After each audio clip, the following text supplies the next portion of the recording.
मेरठ में बने cricket bat से न जाने कितने इंटरनेशनल खिलाड़ी चौके छक्के लगाते हैं।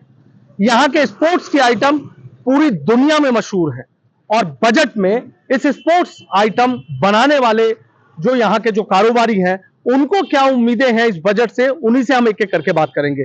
मैं इस वक्त सूरजकुंड इलाके में हूं और सूरजकुंड स्पोर्ट्स मार्केट पूरी दुनिया में मशहूर है अपने खेल के सामान के लिए। आपसे जानना चाहूंगा, बजट आ रहा है, क्या उम्मीदें लगाए बैठे हैं आप? देखिए, स्पोर्ट्स व्यापारियों को काफी उम्मीदें हैं इस बजट से। दशकों पहले मेरठ में एक स्पोर्ट्स कॉम्प्लेक्स विकसित किया गया था, जो कि सिर्फ स्पोर्ट्स व्यापारियों के लिए विकसित किया गया था। लेकिन उसके बाद से अभी तक जो है कोई भी हमारा औद्योगिक क्षेत्र स्पोर्ट्स व्यापारियों के लिए विकसित नहीं किया गया है। और हमने इसके लिए कई बार केंद्र सरकार से, वो किसी की भी रही हो पहले, और प्रदेश सरकार से कई बार हमने गुजारिश की है। उसके लिए कई बार हमसे आवेदन भी लिए गए, कई बार कहा गया कताई मील हो रही है। इतना बड़ा स्पोर्ट्स हब है, उसके लिए कम दरों पर उपलब्ध होनी चाहिए। इससे कहीं ना कहीं जो हमारा उभरते हुए हमारे खिलाड़ी हैं उनको भी कहीं ना कहीं कम दरों पर सामान की उपलब्धता होगी। कोई एक टैक्स की और बात कर रहे थे आप? देखिए, एक अभी जो नया गाइडलाइंस आई हैं एमएसएमई में, जो भी आपके व्यापारी रजिस्टर्ड हैं, उसमें 45 दिन के अंदर आपने किसी भी व्यापारी को कोई भी बिल काटा है तो उसकी पेमेंट आपको 45 दिन के अंदर हो जानी चाहिए। नहीं तो जो आपने बिल काटा वो आपका पूरे प्रॉफिट इनकम टैक्स पे जाएगा। तो जिसमें कि आप ये देखिए कि हम आज किसी भी सरकारी विभाग में सप्लाई करते हैं तो उसे दो से ढाई 3 महीने तक तो सरकारी विभाग से हमारी पेमेंट नहीं होती है। तो इससे हमारा इसी में ये कहना है कि इसमें चेंज होना चाहिए और इसे 45 दिन को हटा के कम से कम 90 या 180 दिन करना चाहिए। 90 180 दिन होना चाहिए। सर, इनकी तो सुन ली, क्या मतलब क्या उम्मीद लगाए बैठे, क्या होना चाहिए, क्या चाहते हैं आप स्पोर्ट्स इंडस्ट्री के लिए? सर, जैसे मोदी जी कहते हैं खेलो इंडिया फिट इंडिया, तो उसके तहत खेलेगा तो पब्लिक जब खेलेगा इस पर राजस्व टैक्स की दरें बहुत ज्यादा हैं, 5%, 12%, 18%, 3 स्लैब है। तो जबकि पिछले कार्यकाल में मायावती जी का जो भी शासन है उसमें 0% रहा खेलो इंडिया के लिए। तो यही सरकार से गुजारिश है, कम टैक्स किया जाए इस पे। इसका कई दिन से पहले भी हम कई बार इसको बात को, कितना होना चाहिए वैसे? 5% हो, जो भी लगाया, जो भी सरकार अपनी समझ से कम होना चाहिए। 3 स्लैब है, 1 स्लैब कर दिया जाए इनको हटा करके, 5, 12, 18 का है। और जैसे अभी सरकार ने कहा था जीएसटी जब लगी थी, अब 2017-18 के लोगों के केस आ रहे हैं, उसके अंदर क्या है, जैसे पार्टी का बिल पोर्टल पे नहीं चढ़ पाया किसी का, तो उसके लिए उसको रकम को मांगा जा रहा है टैक्स की, उसके ऊपर पेनल्टी ब्याज मांगा जा रहा है। इसमें व्यापारी तो एक टैक्स दे ही चुका है, पोर्टल पे किसी वजह से नहीं चढ़ा हुआ बिल, वो तो टैक्स तो व्यापारी पेड कर चुका है, उसकी तो कोई इशू नहीं होना चाहिए। फिर ब्याज के साथ मांगा जा रहा है, जमा कराया जा रहा है। तो केस जब हो गए, इसको दोबारा रीओपन करके क्या कर रहे हैं लोग? रीओपन करके क्या? अच्छा सर, ये चीज कह रहे हैं कि जो टैक्स है उसके 3 स्लैब है, आप क्या चाहते हैं, क्या होना चाहिए? कायदे में 5% होना चाहिए, 12-18 बहुत ज्यादा है। जबकि स्पोर्ट्स में शुरू में तो बिल्कुल 0% था जीएसटी से पहले। फिर भी 5% तो सफिशिएंट है, 12-18 बहुत ज्यादा है। बहुत इसकी वजह से परेशानी है व्यापार करने में। अच्छा, 3 स्लैब से एक अगर 5% कर दिया तो क्या फायदा होगा? काफी राहत मिलेगी, लेकिन लास्ट में अल्टीमेटली कंज्यूमर को देना पड़ता है टैक्स। तो उसमें ये कि सब लोगों को राहत मिलेगी, महंगाई थोड़ी कम हो जाएगी। अच्छा, महंगाई कम हो जाएगी। बच्चे खेलेगा ज्यादा, जैसे बच्चे खेलेंगे, अगर सस्ता होगा तो देखिए जितने भी टैलेंटेड प्लेयर आप देखिए, धोनी, सचिन तेंदुलकर, सब गरीब घर से हैं।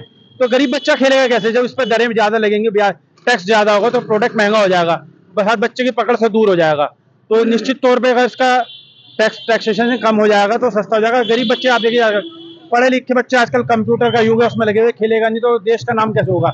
मेडल कैसे मिलेंगे मुल्क को? मेडल कैसे मिलेंगे? सर, चीज बता दी, सब लोगों की बात मैंने सुन ली। आपका भी स्पोर्ट्स का कारोबार है, आप क्या चाहते हैं सरकार से?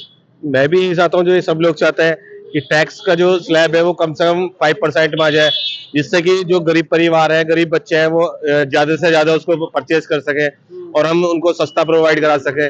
जब सस्ता देंगे तो वो अच्छे से उसको खेल पाएंगे। तो यही गुजारिश है गवर्नमेंट से कि वो इसको स्लैब को 5% में लेकर आए। अच्छा, मेरठ की स्पोर्ट्स जो सूरजकुंड स्पोर्ट्स मार्केट है पूरी दुनिया में मशहूर है, कई हजार यहाँ पर यूनिट है। आपको लगता है कि अब तक बहुत सारी चीजें पहले हो जानी चाहिए, तब तक नहीं हुई? नहीं, बिल्कुल सही बात है, ये हो जानी चाहिए और अब भी गवर्नमेंट कर सकती है।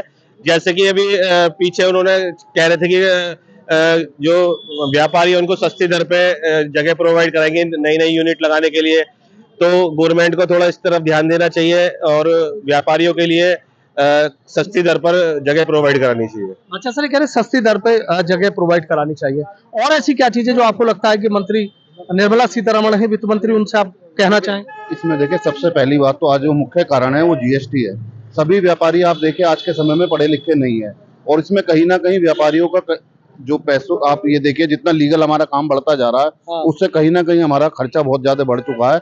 तो इसमें सरलीकरण की जरूरत है, जीएसटी में जो है सरलीकरण की जरूरत है। और हमारे जो कोई भी 1 साल का काम है तो उसे अगले साल में उसे निपटा देना चाहिए।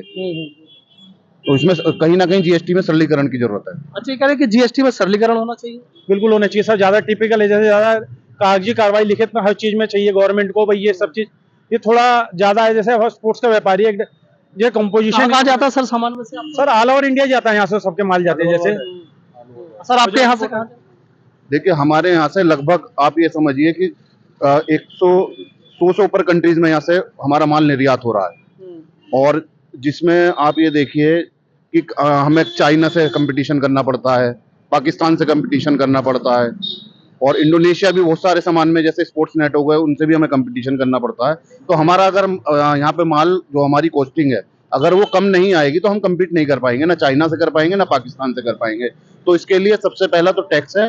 दूसरा जो हमारे लगने वाले खर्चे हैं, चाहे वो बिजली की दरें हों, चाहे वो हमारे नगर निगम के टैक्स हों, तो कहीं ना कहीं उसमें व्यापारियों को छूट देनी चाहिए। और जिनसे हमारे प्रेरणा है, जिनसे हमारे व्यापारी व्यापार से हमारे स्पोर्ट्स निकल के आ रहे हैं खिलाड़ी, तो उनके लिए कहीं ना कहीं सस्ता होना चाहिए किसी भी तरह से। अच्छा सर, कश्मीर का जिक्र कर रहे थे। हाँ, ये कश्मीर में वुड की अवेलेबिलिटी भी होनी चाहिए। जैसे वहां से बल्ले बन के आ रहे हैं, यहाँ पे कठिनाई होती है, अगर गवर्नमेंट वहां से इसको वुड को लाने की इजाजत दे दे तो ज्यादा बेहतर हो जाएगा। तो अभी कुछ दिक्कत है? हाँ सर, बिल्कुल दिक्कत है। वहां से बना हुआ बल्ला ही आता है, वो क्लेफ्ट नहीं आ पाती। अगर गवर्नमेंट यहाँ की इंडस्ट्री को कुछ क्लेफ्ट दिलवाने की सुविधा दे पाए, हमें पे उपलब्ध करा पाए, तो ज्यादा बेहतर होगा। अच्छा सर, आपके साथी व्यापारी कह रहे थे कि चाइना और पाकिस्तान से ऐसे कैसे मुकाबला कर पाएंगे? सर देखिए, जो क्रिकेट का काम है वो तो बेसिकली इंडिया में ही है, तो बाकी जैसे नेट की बता रहे हैं, नेट वहाँ बनता है, उसके लिए गवर्नमेंट अगर कुछ हेल्प करेगी तो बिल्कुल बेहतर उसमें कर पाएगा व्यापारी, यहाँ पे इंडस्ट्री को सपोर्ट करेगी। अच्छा सर, इंडस्ट्री को सपोर्ट करे बेहतर हो पाएगा। बस देखो जी, हम तो यही चाहते हैं कि अगर टैक्स रेट कम हो जाए तो बहुत राहत मिल जाएगी व्यापारी, और जब व्यापारी को राहत मिले तो इंडस्ट्री अच्छी बात है, इंडस्ट्री ग्रो करेगी। सीधी सी बात, मेन चीज है कॉस्टिंग बहुत बड़ी चीज है। कॉस्टिंग बहुत बड़ी चीज है। तो देखिए, तमाम व्यापारी हैं, उनकी बातें आपने सुनी। टैक्स में राहत चाहते हैं और ये कह रहे हैं कि अगर टैक्स में राहत मिल जाएगी तो पाकिस्तान से भी और चाइना से भी मेरठ की स्पोर्ट्स इंडस्ट्री आसानी से मुकाबला कर पाएगी। अब देखना यह होगा कि आखिर बजट में मेरठ की स्पोर्ट्स इंडस्ट्री को या स्पोर्ट्स कारोबारियों को, देश को, जो देश के स्पोर्ट्स कारोबारी हैं, उनको क्या राहत मिल पाती है।